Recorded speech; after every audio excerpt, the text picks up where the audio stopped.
तुमच्याकडे समजा काही जण येत आहेत, की याला मी तुमच्याकडे घेऊन येतो. तुम्ही समजून सांगा. तुमच्या भाषेत सांगा.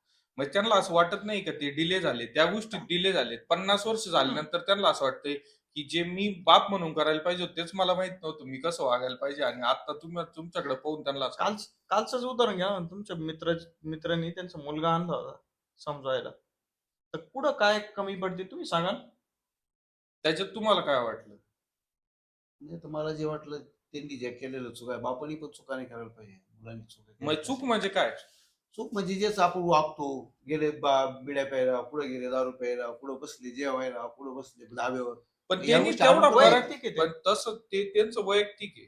ते त्याच्यातून संस्कार काय देणार आहे, हे ठीक आहे, मान्य आहे. ते पोरं उद्या त्यांच्या समोर तीच गोष्ट परत करणार आहे. ऑब्व्हियस आहे. पण त्याच्यातून बाकीचे संस्कार कसे आहेत त्याच्यातून डेव्हलप होतील किंवा हे नाही आता होणार? जर समजा हे आपण म्हणतो जसं अडतच नाही तर पोर कोण घेणार. तर यांच्यामध्ये जर संस्कार काही बाजारात मिळत नाही ना. संस्कार मिळतात ते फक्त घरामध्ये जे तुम्ही वागता, जे वातावरण तयार करता, त्याच्यातूनच मिळतं ना. वेगळ्या ठिकाणून कुठून मिळणार आहे? तर ह्या अशा प्रकारच्या आपल्या नकळत झालेल्या चुका राहत्या. त्या चुकामधूनच सगळं घडत असतं. त्याचा संस्कार आपण ज्या संस्कार काय असं वेगळा पातेल्यात घेतला नसतो.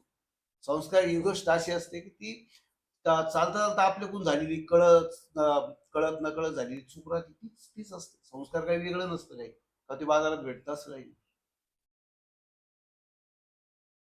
पण समजा काही लोकं जे आहेत, त्यांनाच समजा त्यांच्यावरती संस्कार झालेले नाही, तुमच्या जे बोलण्यावरून. पण कसं आहे, की मार्केटमध्ये गेल्यानंतर किंवा ते त्यांच्या मुलांसाठी कधी पण एक चांगलं फ्युचर अझ्युम करत असतात किंवा ते त्यांची लाईफ समजा ते त्यांच्या खाण्यापिण्यात, वागण्यात, राहण्यात त्यांनी जरी फरक नाही करून घेतलेला. पण त्यांचा असा ट्राय असतो किंवा त्यांनी एवढी मेहनत करीत असतात, की त्यांच्या मुलांना त्यांनी चांगल्या सगळ्या गोष्टी दिल्या पाहिजे. हा प्रत्येक बापाची अपेक्षा असलीच पाहिजे ना. का दिलं पाहिजे, घेतलं पाहिजे. त्याच्यामध्ये कुणीतरी त्यांचा मित्र असेल, का बुवा त्यांच्याकडून अपेक्षा असते, की बाबा नाही, नाही, माझा मित्र याला समजू शकतो, मी नाही समजू शकलो, माझ्याकडून झाली चूक. असेही बी असू शकतो. केलं पाहिजे ते. समजा एखादा मित्र आपला असला, तर त्या मित्राच्या माध्यमातून ती मुलं घडण्याचा प्रयत्न झाला पाहिजे. आणि चांगलं वाटलं पाहिजे त्या मुलांना बी, की नाही पण त्याच्याकडे आजकाल गेल्याने मित्र आणि बाकी जे फॅमिली मेंबर्स आहे किंवा जे रिलेटिव्हज आहे, सगळ्यांचा असा विचार आहे, की ते फक्त जेलसीमध्येच फील करतायत. आता आपल्याच घरातलं उदाहरण पहा. आपल्याकडे एक वर्धन आहे, तो आपला निर्भय.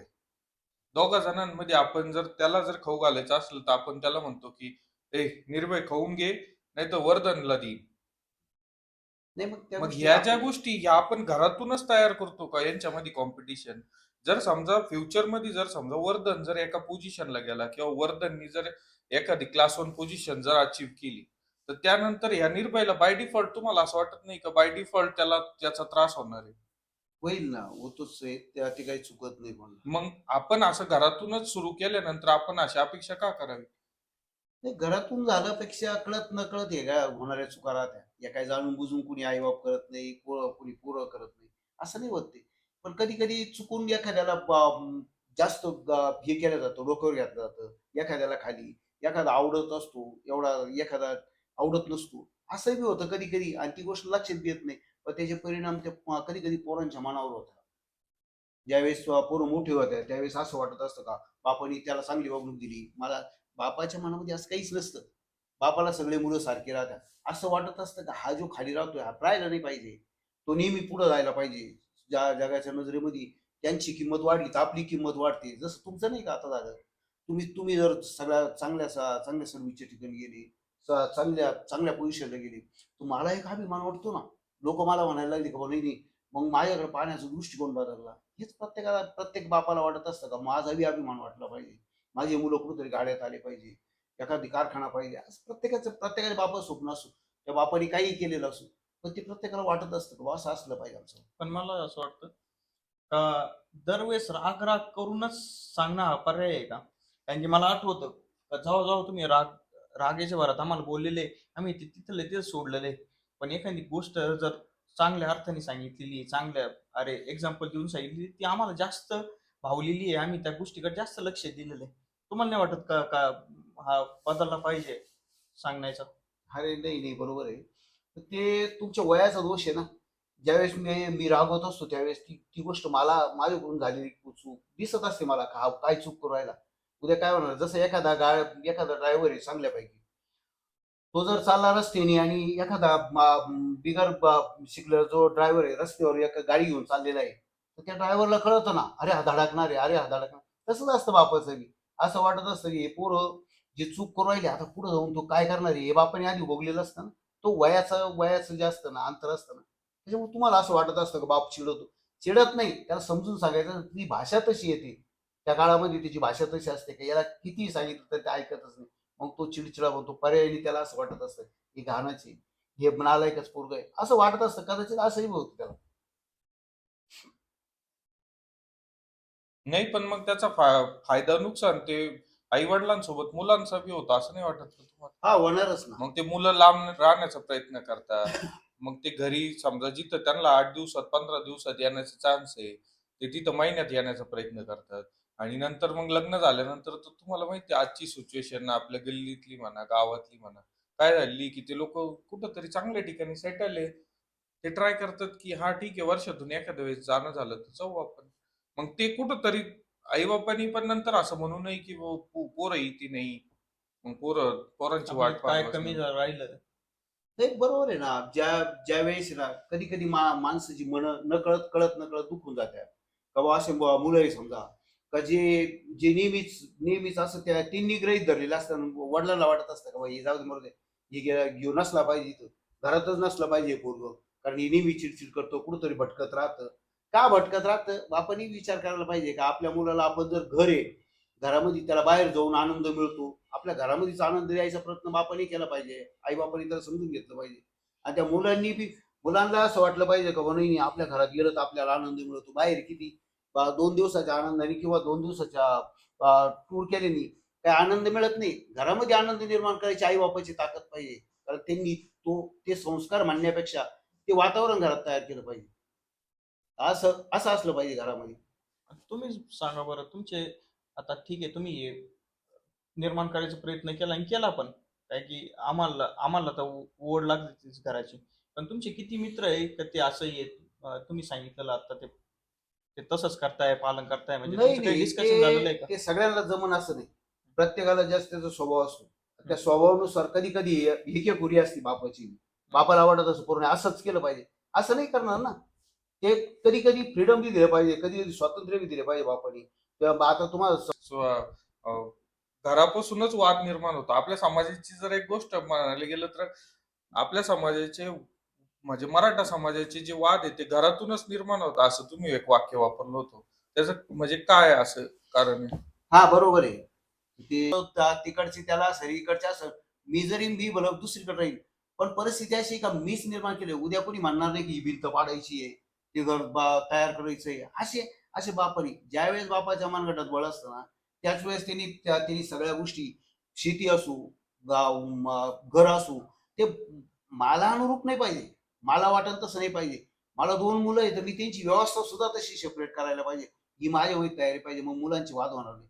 मुलं कधीच आपणच सांगू नका की तुम्ही भाऊ भाऊ आहे. एक तुम्ही पार्टनर आहे किंवा तुम्ही एक भागीदार वेगवेगळे आहे. तुमचा काही संबंध नाही. तुमचा व्यवहार आहे ना एकदम सेपरेट असला पाहिजे. म्हणजे वादाचं कारण ठरत नाही. मग जर मुलांनी जर समजा एखाद्या तुम्हाला व्यवहार करायचे, तर मला असं वाटतं की तुम्ही पैसा असेल, काही असेल, तर देवाण-घेवाण ही व्यवहाराने झाली पाहिजे. ती घरात होत नाही ना. मराठ्यांचा तोच प्रॉब्लेम आहे. एक मुलगा करीत असला आणि दुसरा जर बसून खात असला, तर तो जो मुलगा आहे, जे मुलगा आणतो ना, त्याने किती कर्ज काढलं, काही काढलं, तरी आई-बापाला वाटतं, हा तो आणतो, तोपर्यंत त्याचा विचार नाही करत. तो विचार झाला पाहिजे. मग ते वादाचं कारण ठरणार आहे 2 मुलांमध्ये. तर हे नाही, घडलेलं पण आहे. कधी-कधी असं ह्या पण गोष्टी लक्षात येतात, की काही आई-वडील आहे एका मुलाबद्दल इतके म्हणजे जे समाजाला दिसतंय, बाकीच्या लोकांना दिसतंय, की समजा त्याच्याबद्दल ते एकदम फॉर आहे. तो काहीही केलं त्यांनी. त्याने त्याच्या आयुष्यात काही नाही केलेलं असेल, तरी ते लोकं त्याला इतके फॉर असतात आणि जो करता किंवा जो बाहेर फिरणारा आहे, जो उद्योगी याच्या खिशात हात घाल, त्याच्या खिशात हात घाल, कामं काढून घे, आपल्या घरासाठी काहीतरी कर. तो सगळ्यांसाठी काही ना काही करण्याचा प्रयत्न करतो. पण मग तरी त्यांच्यासाठी आई-वडिलांचा विरोध होतो त्या गोष्टीसाठी आणि त्याला साईडला टाकण्यात येतं. हां, बरोबर आहे ना. तो विरोध जे होतो ना, त्याचं कारण असं आहे का, असं असतं बापाला जर आई-वडिलांना, विशेषतः आईला असं असतं. 2 मुलं असताना त्यावेळेस जो खाली राहतो ना, त्याची बाजू नेहमी आई-वडील घ्यायचा प्रयत्न, पर्यायी आईने घेतली का बापाला घ्यावा लागेल. मग तो नेहमी मुलाची जो पडती बाजू आहे असं वाटत असेल हे बरोबरीत राहिले पाहिजे. पण त्याचा परिणाम असा होतो की एकाचे कष्ट जास्त होतात आणि दुसऱ्याचे कष्ट कमी होतात. दुसऱ्याचे कष्ट कमी होतात आणि तो मजा मजा करतो आणि बाकीचा एक जण मरमर करतो. आणि कालांतराने ती गोष्ट अशी होती की ते इतकं वाढत जातं का त्याच्यावर एकावर कर्जाचा डोंगर राहतो, दुसऱ्यावरती दुसरा आरामशीर. कारण ही मराठा समाजामध्ये ना निम्मी वाटणी करायची जी पद्धत आहे ना ती पहिल्यापासून आली, तीच घातक आहे सगळ्यात. यांनी काहीही केलं, किती जरी पैसा उडवला, काही केलं तरी निम्मा वाटा त्याला मिळतच असतो. हा वारसा हक्काने मिळतच असतो. त्याच्यामुळे मग या अडचणी साहजिकच तयार होणारे, वाद होणारे, हे चालूच राहणार.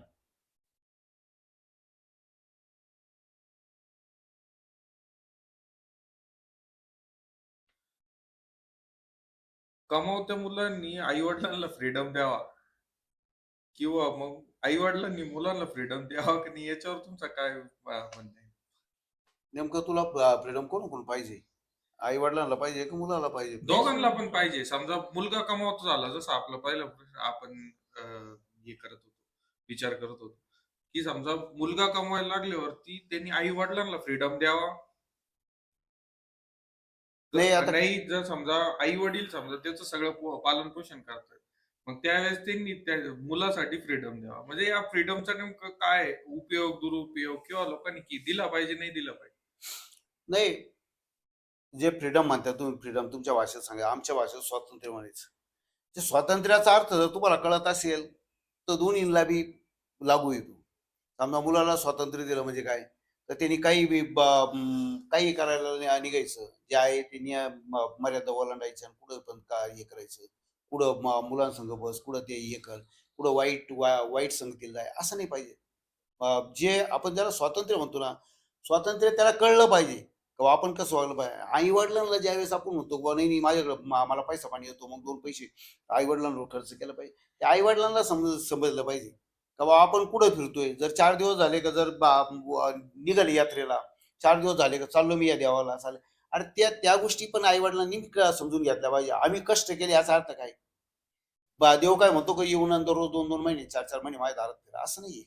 तर तो मुलगा कमवायला आला त्यावेळेस तुम्ही बी साथ दिली पाहिजे. ते पैसे जरी दिले तरी त्याच्यातून काहीतरी एक उभं राहिलं पाहिजे.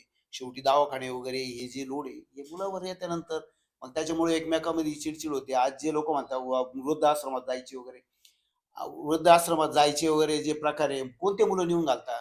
जर तुम्ही जर ह्या गोष्टी जर प्रत्येक गोष्टीत जर त्याला त्रास देत असेल, त्याच्या जर प्रत्येक गोष्टीवर गदा आणीत असेल, त्याच्या स्वातंत्र्यावर, प्रत्येक त्याच्या बायका पोरांच्या ह्याच्यामध्ये तुम्ही, त्यांनी एखादी त्या बायकोला साडी घेतली तर त्याच्यावर तुम्ही टोचीत असतील, किंवा तुम्ही जर काही जर 4 दिवस एखाद्या हॉटेलमध्ये फिरायला जायचं म्हणलं, जर आई वडील जर प्रत्येक गोष्टी टोकीत असतील तर शेवटी त्या मुलाला बी शेवटी फ्रीडम पासून म्हातारा म्हातारी नको असं वाटतं. समाजाची बंधनं जरी असली तर असं वाटतं हे काय राव, त्याला घरात बायको सांभाळायची असते, आई सांभाळायची असते, वडील सांभाळायचे, ते मुलं तरी काय करतील, हा विचार घरातल्या माणसांनी, आई वडिलांनी केला पाहिजे. हे घर त्यावेळेस त्यावेळेस नीट राहतं ज्यावेळेस दोन्ही माणसं विचार करतात. स्वातंत्र्याचा अर्थ हा नाही का बाबा प्रत्येकाला दिलेलं स्वातंत्र्य आहे मग काहीही करायचं, असं नाही. माझा अजून एक प्रश्न होता. हम्म.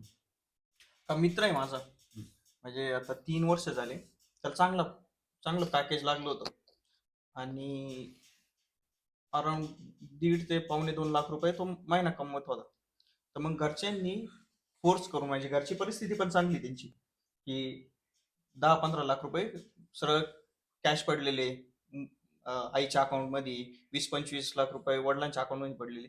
पण मग जसे मुलाची नोकरी लागली, ते म्हणले आम्ही डाऊन पेमेंटसाठी पैसे देतो, तू एक घर खरेदी कर बेंगलोर सारख्या ठिकाणी. बेंगलोर सारख्या ठिकाणी 2 BHK घ्यायचे म्हणले, कमीत कमी तुम्हाला 1 CR पाहिजे. तर ते म्हणले आम्ही 15 लाख रुपये ते 20 लाख रुपये तुला देतो, तू पहिलं घर घे. घर घेतलं तू सेक्युअर होऊन जाशील. त्याचं वय होतं 25. त्यांनी घेतलं, त्याचा 95,000 रुपये EMI चालू झाला. आता हे कितपत ठीक आहे की त्याला त्याचं एक, काय म्हणा, आजकाल आपण फायनान्शियल प्लॅनिंग म्हणतो, की त्याच्यावर डायरेक्ट पहिल्याच वर्षी एवढी मोठी गदा आणली 95,000 रुपयाचा, त्याला 25 वर्षासाठी डायरेक्ट एक EMI लादून दिला घरच्यांनी. आणि 25 वर्ष काय असतं का, आपण नवीन नवीन बाहेर जातो, वडिलांचं आईचं ऐकतो आपण.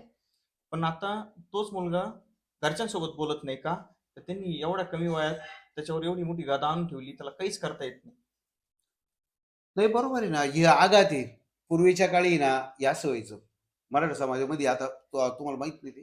पण खेड्यांमध्ये आता मी खेड्यात वाढलेलो आहे. तर खेड्यामध्ये असं घडायचं का बुवा ज्यावेळेस एखादा मुलगा चांगल्या पगारावर गेला किंवा चांगल्या सर्व्हिसला गेला, तर गावातली लोकं काय करायची त्याला, का त्याला किंवा एखाद्या व्यवसायामध्ये तो आता थोडा मोठा व्हायला लागला, का त्याला ते करायची, मोठी शेती घेऊन देणं, त्याच्या वजनापेक्षा जास्त उचलायला लावायचं. म्हणजे हा एक दुश्मनीचा प्रकार आहे. जेव्हा आई-वडिलांनी केलं ना, त्या संग दुश्मनी केली. त्यांचा दोष नाही मानता यायचं. कारण परिस्थिती अशी आहे, का त्या आई-वडिलांना नेहमी वाटत असतं, का नाही घर घेतलं म्हणजे आपण सुरक्षित झालो. मग अरे, पण एक घराच्या त्यांना हे कळलं नाही. ज्यावेळेस ₹1,00,00,000 तुम्ही गुंतवता, त्यावेळेस त्याचा बँकेचं व्याजाचा तरी इंटरेस्टचा तरी विचार करायचा ना. ₹1,00,000 कमीत कमी बँकेच्या व्याजाप्रमाणे जर किती ते झालं, ₹1,00,000 व्याज होतं त्याचं. आणि जर समजा तुम्ही राहण्यासाठी जर एक फ्लॅट घेतला आणि त्याचा EMI भरून राहिले आणि ते ₹1,00,000 अरे सगळ्यात किती जरी बेंगलोर सारख्या ठिकाणी जर चांगल्यापैकी त्याच्या त्याच्या याच्याप्रमाणे जर फ्लॅट घेतला, तर आजही बी त्याला ₹25,000 पेक्षा जास्त पैसे लागणार नाही. मग तुम्ही त्याला ₹75,000 खड्ड्यात घातलं. म्हणजे या आई-वडिलांना व्यवहाराचं ज्ञान नाही किंवा त्या समाजालाच व्यवहाराचं ज्ञान नाही. जे आता जर तुम्ही गुजराती, मारवाडी वगैरे हे जे लोकं पाहिले, तर यांच्यामध्ये तुम्हाला असं दिसन का ते आधी हा विचार करताय का माझे पैसे गुंतवताना किती पैसे झाले आणि त्याचा इंटरेस्ट किती होतो. कमीत कमी इंटरेस्टचा विचार करतात ते. मग त्याच्या जर 1/3 म्हणजे एकरीत्या जर समजा पैसे वाचत असेल, तर अडचण काय आपली ते करण्यासाठी, भाड्याने राहण्यासाठी. मग ते फ्लॅट घेतला म्हणजे तुम्ही श्रीमंत आहेत असं नाही. पण तो व्यावहारिक दृष्टिकोन आहे त्यांच्याकडे नाही. पण हे समजा हे त्याच्या गरजेचं आहे. मागे असा पण उद्देश असेल ना, की मुलाला समजा त्या पैसे खर्च करण्याबद्दलचं नॉलेजच नाही. तू जसं बोलला, की 25व्या वर्षात जर त्याला एवढा भारी पगाराची जर नोकरी लागली, तर त्या केसमध्ये कदाचित त्याचे घरचे असे पण असतील, की त्यांनी जे केलेलं 25 वर्षातलं त्याचं जे कार्य असेल, त्याच्यावरती बघून त्यांनी सांगितलं असेल, की 50% किंवा 75% ऑफ युअर सॅलरी तू त्याच्यामध्ये इन्व्हेस्ट करून टाक बाबा, की तू इकडं-तिकडं. आणि जर समजा आज त्याच्यानंतर तू अजून एक म्हणला, की समजा त्यांनी घेऊन देण्याचं काम केलं. आज तो तुझा मित्र 27चा झाला असेल, 30चा झाला असेल. मग त्यावेळेस तो आज ते घर डिसॉल्व्ह करून तो त्याच्याप्रमाणे पण वागू शकतो.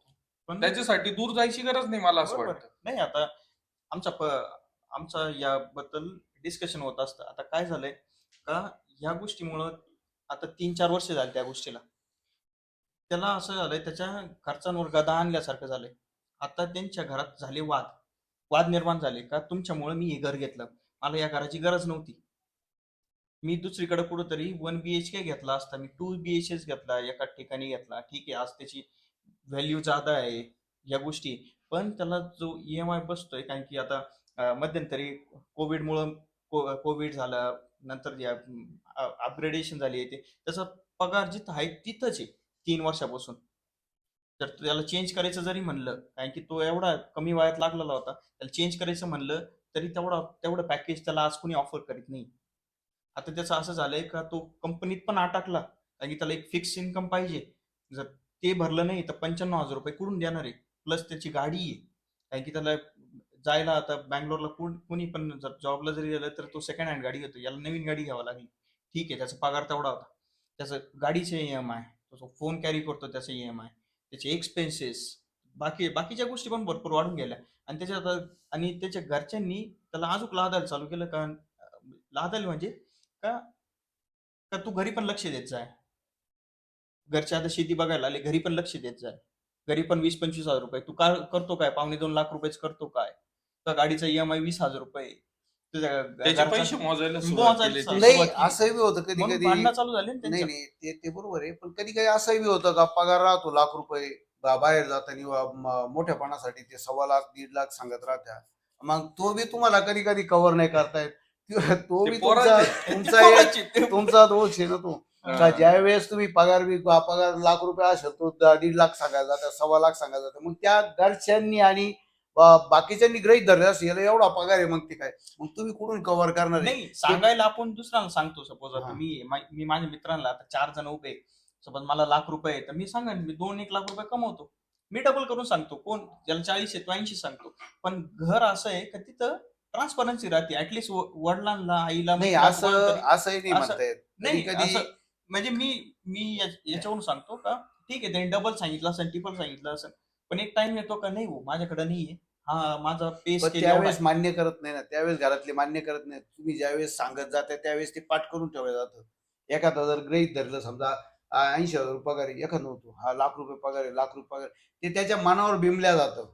मग त्या ₹1,00,000च्या अँगलमधून पाहिलं जातं. त्याला असं नाही पाहिलं जात का हा, तुमच्याकडे कारण 80,000 मार्केटची तो वास्तविकता आहे. ही ही परिस्थिती आहे. मग रिझन बिंग त्याच्यामुळं कसं आहे, की ज्या लोकांनी आज पण जे लोक आज व्यवसाय करायला आलेले, त्यांच्या मागे जर नोकरीचं असेल आणि ते आज सक्सेसफुल आहे ना, तर तू बघ 60, 70, 80 वर्षाचे जे वयस्कर लोक आहेत ना, ते लोक आज सांगतात, त्याला मोठ्या पगाराची नोकरी होती.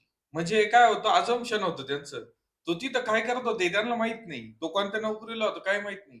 तो मोठ्या पगाराच्या नोकरीला होता. त्यांनी ते सोडून तो जर सक्सेसफुल असला तरच ते लोकं सांगतात, की तो मोठ्या पगाराची नोकरी सोडून तो गावात आला, त्यांनी हे घडवलं, ते घडवलं. आणि जर तो जर सक्सेस नसला, तर लोकं त्याच्याबद्दल नाही सांगते, की हा मोठ्या पगाराची. हा होता तिकडे कामाला असं म्हणतात आणि तो घरी आला म्हणतात हा असं. त्याला नालायक आहे म्हणते, त्याला गाबणं गोडलं